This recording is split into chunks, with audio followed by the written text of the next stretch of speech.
আসসালামু আলাইকুম দর্শক, কানাডা সম্পর্কে আজকে খুব গুরুত্বপূর্ণ একটা নিউজ আপনাদের সাথে শেয়ার করতেছি। এটা গত বৃহস্পতিবার আপনার ইমিগ্রেশন নিউজ কানাডা এই পোর্টালটাতে এসেছে। এটা আপনার 23শে ডিসেম্বর, যেটা নাকি এই নিউজ পোর্টালটাতে পাবলিশড হয়েছে।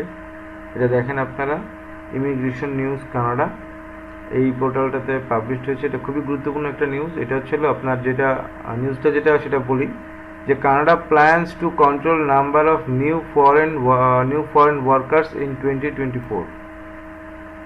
কানাডা এখন প্ল্যান করতেছে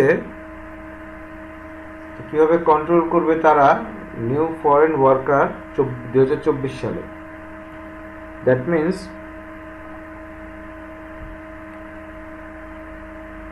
আমরা মোটামুটি সবাই জানি যে কানাডাতে এখন ভিজিট ভিসায় গিয়ে যদি জব পাওয়া যায় তাহলে একটা জব ভিজিট ভিসাটাকে চেঞ্জ করে ওয়ার্ক ভিসায় ট্রান্সফার করা যায় যদি এলএমআই জব কেউ পায়, বা এখান থেকে ওয়ার্ক পারমিট নিয়ে যদি কেউ যায় কানাডাতে তাহলে সে টেম্পোরারি ফরেন ওয়ার্কার হিসেবে কাজ করতে পারে। আবার স্টুডেন্ট যারা যায়, ইন্টারন্যাশনাল স্টুডেন্ট, তারাও তো এখানে গিয়ে আপনার একটা কাজের সুযোগ পায়, তারাও টেম্পোরারি ফরেন ওয়ার্কার পিজিডাব্লিউডি পায়, তো সেটা নিয়ে তারা কাজ করে। তো এই পরিমাণটা কানাডাতে বর্তমানে হিউজ আকার ধারণ করছে। কানাডাতে তাদের এই টেম্পোরারি ফরেন ওয়ার্কার যারা আছে তাদের সংখ্যাটা এত পরিমাণে বেড়েছে, যার ফলে কানাডা এই ধরনের সিদ্ধান্ত নিতে এখন বাধ্য হচ্ছে যে সামনের বছরগুলোতে বা 24 সালের থেকে কীভাবে এটা কন্ট্রোল করা যায়। সেই বিষয়টা নিয়েই কানাডার ইমিগ্রেশন মিনিস্টার মার্ক মিলার সাংবাদিকদের সাথে কথা বলেছেন এবং উনি ওনার যেই আপকামিং প্ল্যান সেটা মোটামুটি একটু ডিসকাস করেছেন। আসুন সেটা দেখি সে কী বলতেছে। কারণ যারা কানাডা বিষয়ে আগ্রহ রাখি, কানাডায় যাওয়ার জন্য যারা চেষ্টা করতেছি তাদের এই বিষয়টা অবশ্যই জানা দরকার যে অ্যাকচুয়ালি কানাডা কি বর্তমানে কোন পজিশনে আছে, কিভাবে কি, কারণ যাওয়ার পরে তো আপনাকে আলটিমেটলি পিআর পেতে হবে। সো কীভাবে আপনি যাবেন, কীভাবে যাওয়ার ব্যাপার অনেক কিছুই আছে। আসুন দেখি কি বলতেছে। এখানে দেখেন, এটা পাবলিশড হয়েছে 23শে December 2023। The number of temporary foreign workers entering Canada may be limited in the new year or beyond, according to Immigration Minister Marc Miller. Marc Miller বলেছে এই কথা, who also notes that the system has run a bit rampant for far too long. According to Marc Miller, there is a link between this nation's housing crisis and the flood of foreign students and temporary foreign workers. এখানে কিন্তু দুইটা পার্টির কথা বলছে, foreign student মানে international student এবং temporary foreign worker যারা হিসেবে যায়। তো এখানে তাদের যে হাউজিং ক্রাইসিসটা চলতেছে, এটাও একটা বড় প্রবলেম তাদের কাছে, যে এত পরিমাণ লোক কানাডাতে গেছে যে তাদের হিউজ পরিমাণ একটা হাউজিংয়ের ক্রাইসিস চলতেছে। এটা আমি আমার আগের অন্যান্য ভিডিওগুলোতেও কিন্তু বলছি যে কানাডাতে কিন্তু হাউজিং ক্রাইসিসটা কিন্তু সর্বকালের সেরা আকার ধারণ করছে। হ্যাঁ, তো সেটাই বলতেছে।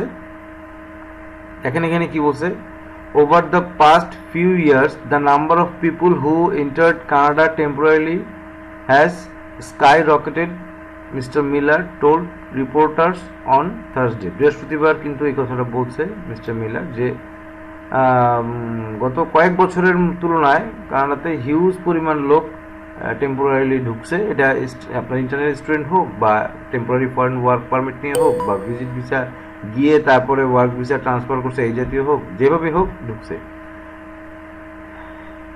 দেখেন, his comments followed the announcement this week by Statistic Canada. Canada statistic একটা রিপোর্ট পাবলিশ করেছে এই সপ্তাহে। সেটা কি বলছে, which revealed that the nation's population increased by more than 4,30,000 in the third quarter of 2023, the greatest rate of growth in any quarter since 1957.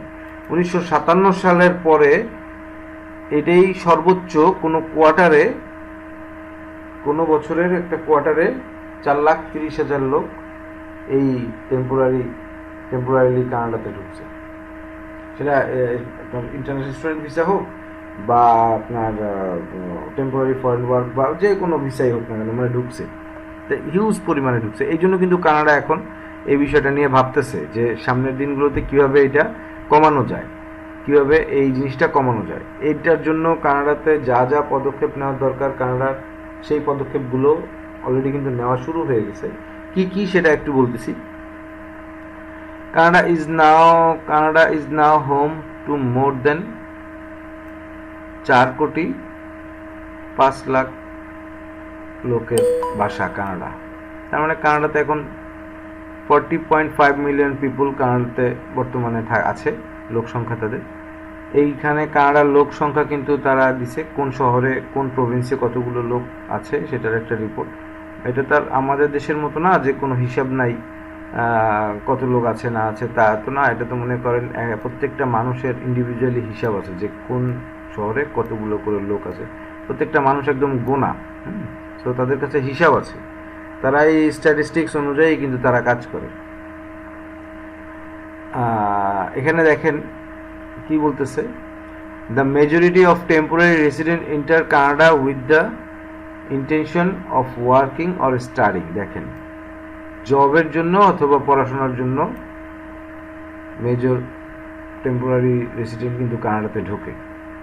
Housing concern and the rage of temporary residents according to Mark Miller increasingly tied towards, and there is obviously a correction, এবং এটার অবশ্যই correction দরকার। এখানে অনেক কিছু কিন্তু তিনি বলছে, সবগুলো পড়ার মানে ভিডিওতে যদি আমি সবগুলো পড়ে আপনাদেরকে দেখাই তাহলে কিন্তু ভিডিওটা অনেক বড় হয়ে যাবে। এখানে আমি মার্ক মিলারের একটা ভিডিও দেখাবো, সেই ভিডিওটা দেখলে আপনারা আরও বুঝতে পারবেন। উনি যখন সাংবাদিকদের সাথে কথা বলতেছিল সেই ভিডিওটা দেখাবো। এখানে উনি যেই জিনিসগুলো বলতেছে যে এইটার এখন উনি কিভাবে আটকাবেন, এখানে আটকানোর যে প্রসেসটা তার ভিতরে একটা অলরেডি উনি নিয়েছেন, সেটা ছিল জানুয়ারির 1 তারিখ থেকে। আপনারা জানেন কানাডায় কিন্তু জীবনযাত্রার ব্যয় আগে যেখানে $10,000 দেখানো লাগতো সেটা কিন্তু এখন উনি বাড়িয়ে দিয়েছেন স্টুডেন্টদের ক্ষেত্রে। সেটা উনি 20,600 মতো করেছেন। তার মানে টাকার ফিগারটা উনি বাড়ায় দিয়েছেন যাতে ইন্টারন্যাশনাল স্টুডেন্ট কম আসতে পারে, এটা একটা বিষয়। আপনার দ্বিতীয়ত হলো উনি বর্তমানে এমন কিছু ইনস্টিটিউশন, এমন কিছু কলেজের কথা বলছে যাদের যেখান থেকে নাকি তাদের কোনো ব্যাড রিপোর্ট আছে বা কোনো কিছু আছে, এই জাতীয় কোনো কলেজ থাকলে তাদেরকে এই রেস্ট্রিকশনের ভিতরে আনবে যাতে তাদের লাইসেন্স ক্যান্সেল না হয়ে যায় বা যাতে তাদের লাইসেন্স ক্যান্সেল করা যায়।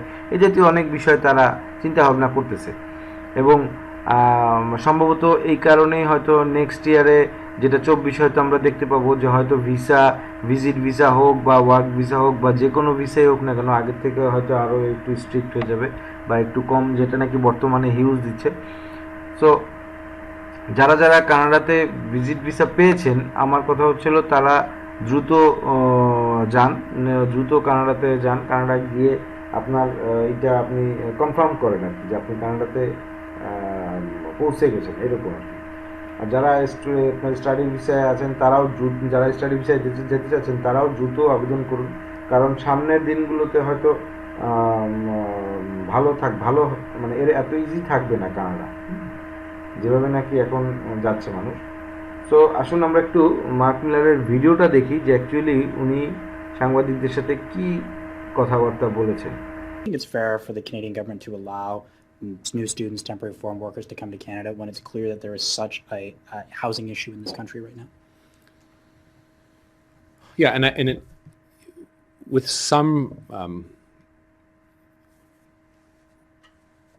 these two issues have been increasingly tied together, and there is obviously a correlation we need to look at. Clearly, the number of people that are here temporarily in this country has skyrocketed over the last few years, and we've seen that growth in the last quarter. I think we have to clearly understand what that means, whether it's students, whether it's Ukrainians under the QIT program, whether it's agricultural workers. I think each category does bear some examination. Some people are more capable of getting housing, and some people are already housed. It's clear that does put pressure on the system and particularly our housing needs. I've signaled over the last few weeks that two things. One, that we need to get the challenge of international students and the volumes coming in under control, particularly in an area where they are here on a fraudulent basis or on an abusive basis. I think people can expect further steps in the new year to curb that. I think we need to look at the postgraduate work permits that fuel people being here on a temporary basis as well. That is typically a multi-year proposition, so whether those people ultimately leave or not, these are all things that we need to get to, frankly, rein in and get under control. That's going to require some really difficult discussions with provinces over the course of the next couple months. I think the ultimate volume is too much, and we need to rein it in. But it needs to be done in the right way, and that's, I think, the challenge that we'll have over the next few months as we engage with provinces, get them to sort out really what they are doing, particularly in some areas with international students, but in the right way. As I've said, turning off the tap from the federal government is a pretty rough instrument. And if provinces can't get their houses in order, we're prepared to do it. But it's going to require some conversations first, just out of the ability to use our own particular areas of jurisdiction effectively. But clearly, the increase in temporary work permits and the sheer volume of people is something that we need to rein in the new year. So Canadians should expect, and folks who could be thinking and hearing your comments about potentially coming to Canada should expect that there'll be fewer permits issued both for temporary foreign workers and for international students. Just looking for some clarity on your comment there. Yeah, I mean, look, again, you're sort of mixing two categories that are related. International students get postgraduate work permits, and so one feeds into the other. Both represent increased volume that we've seen jump astronomically in the last few years, even when you net out the period during COVID. So it's something that has created some unanticipated effects, and it's something that we need to rein in.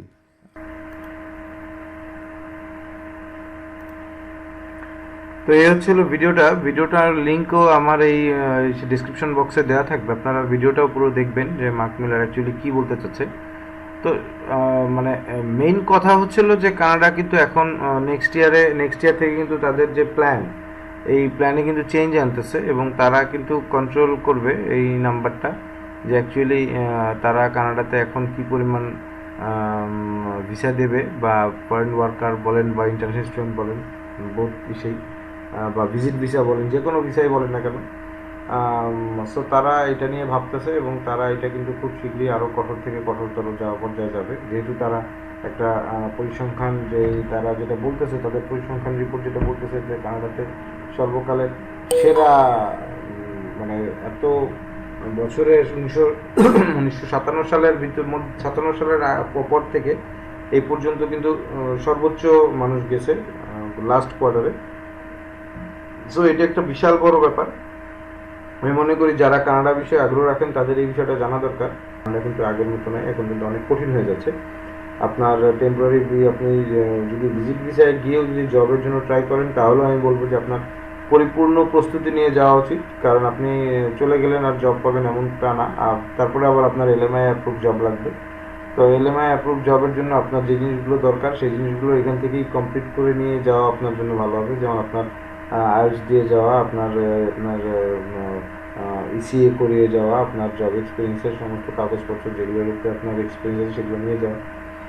Total পুরোপুরি প্রস্তুত হয়ে যাওয়া উচিত আমি মনে করি, otherwise কানাডাতে গিয়ে জব পাওয়াটা অনেক টাফ হয়ে যাবে।